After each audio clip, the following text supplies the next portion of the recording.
in the Pursuit of Truth. Dowley. Chapter 6b, Episode 10.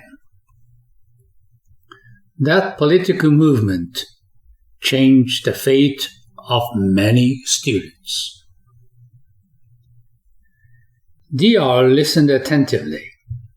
Then suddenly one of them raised his voice and pointed to DR and said, "You said once the government had to rely on the bourgeois intellectuals."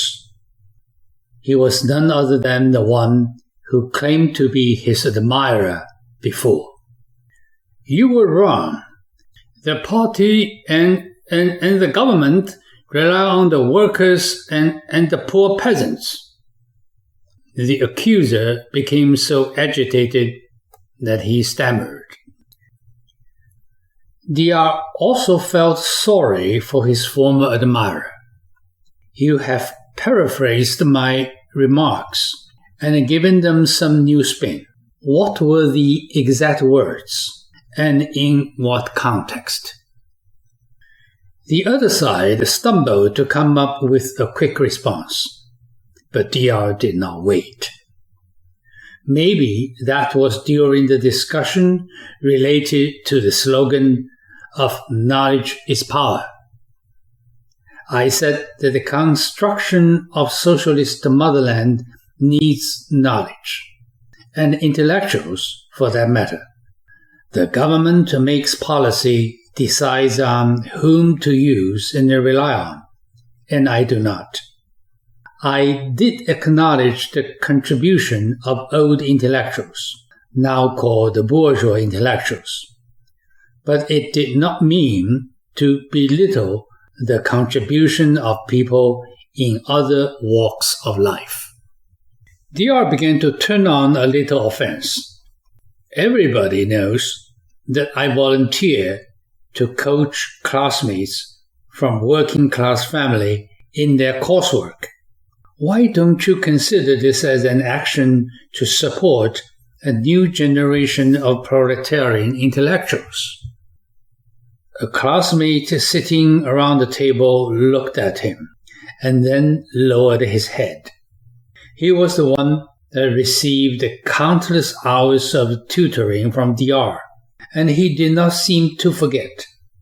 But at this time, the best support DR could expect from him was his silent affirmation.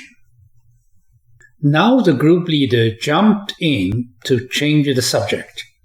"We are talking about class struggle in the field of ideology. You'd better change your wrong attitude," he warned.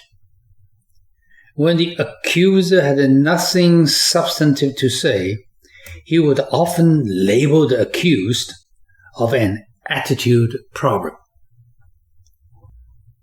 The theory of class struggle, if applied correctly, cannot be separated from other important parts of Marxist theory, such as philosophy and economics. DR knew Marx and Mao theory were all that was allowed to discuss, but within the realm of it, he tried to pick the subject. The chair seemed annoyed. "So, did you ever say that in Chpt works, only the 2 philosophical essays are worth reading?" he interrupted. The sinister intent of the questioner and the seriousness of the matter was obvious when Mao was mentioned. Only swift and forceful response could diffuse the tense situation. "You must be mistaken. That's not what I said." DR was trying to figure out where the accusation came from and the things that might hold some relevance to the topic. What he could remember was that the comment he once made when the old philosophy course was discontinued at school. He expressed his opinion that the appropriate replacement course should be Mao's philosophical works, like On Contradiction and On Practice. instead of using exclusively a few of his short political and inspirational speeches. DR calmly but firmly presented the fact within its proper context to the whole group. Consciously and subconsciously, he turned a meeting of political repudiation into an opportunity of rumor refuting and information clarification. From the attendance reaction, it appeared that his classmates did not perceive this as disrespect of the leader, and on the contrary, they saw him as someone with genuine interest and knowledge of Mao's works. There was a brief timeout for biological break. One of the classmates sitting next to DR asked, "What did you find so interesting about philosophy?" That gave DR a chance to keep the conversation going. When playing a football game, it is important to keep possession of the ball. In debate, it is important to hold the microphone. He thought about some ultra-left classmates' disdain at the traditional Chinese literature, and reminded them of Mao's quote of the famous verse of Lao Tzu, "Good fortune lies within bad. Bad fortune lurks within good." DR further elaborated. Chairman Mao linked the dialectical thinking of Marxism with traditional Chinese culture, dated back more than 2,000 years ago. Good fortune and bad fortune, the two are inseparable, and they go together. That is profound, but it is not in our curriculum. The attack seemed to lose steam, and the opponents began to look at each other. They were certainly not too dumb to sense that they were not winning the debate. Enough.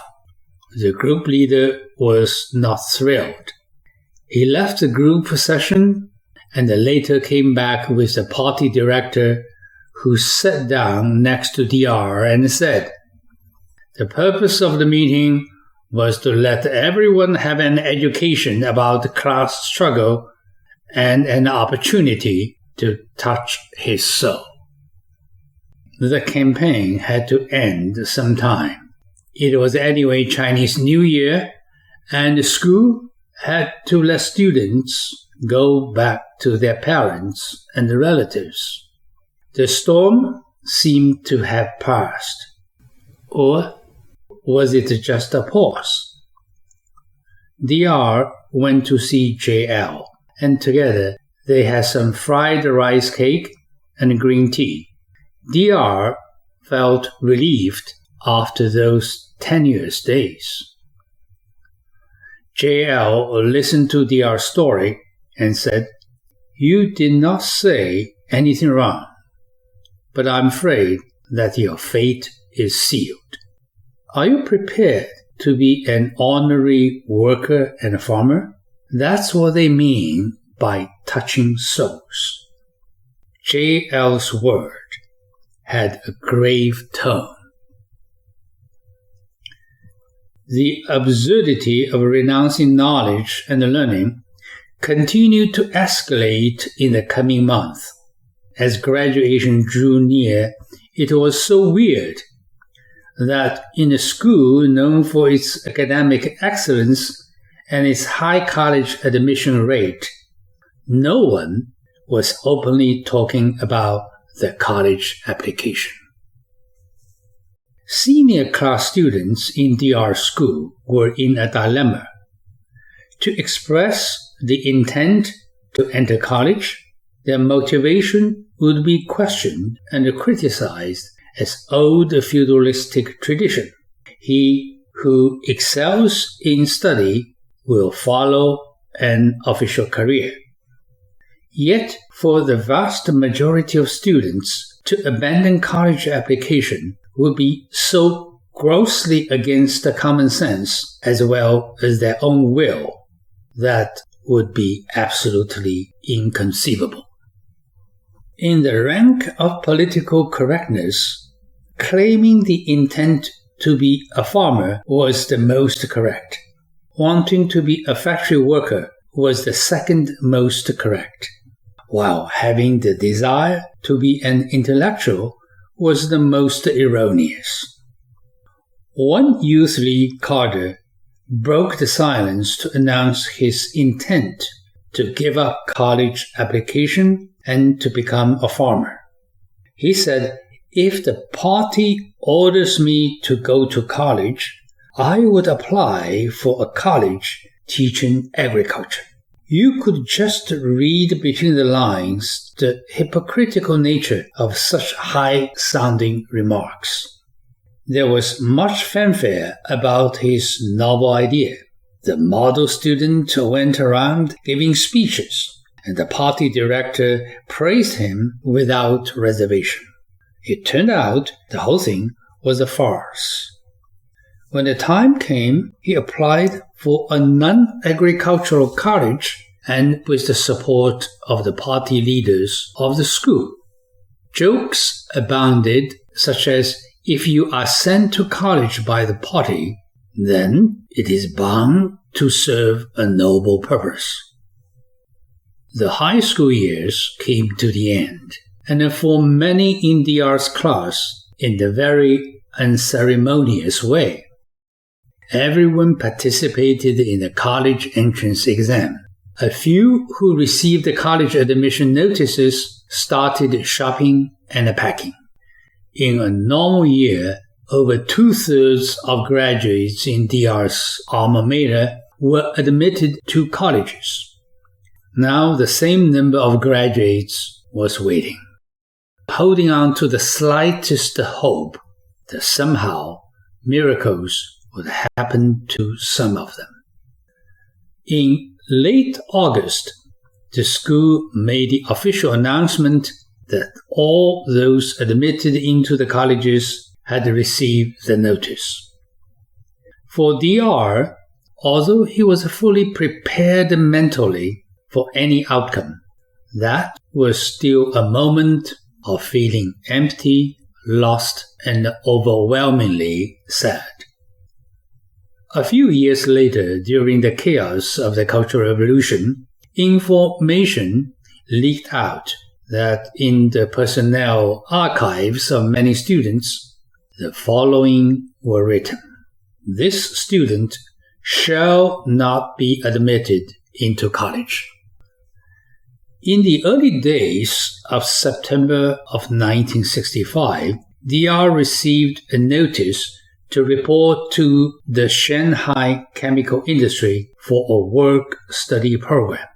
What lay ahead seemed unimaginable, but DR had gathered himself and was ready to meet the new challenge of his life.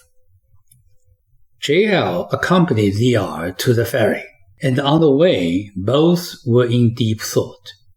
DR could not help reflecting on what just happened so that he could have some closure and move on. But at this moment, he was more interested in what JL had to say. Well, there are two ways they can punish those students considered as politically unreliable. JL tried to give his perspective. The first is to let you enter college, but restrict your role later by means of job assignment, advancement, and so on.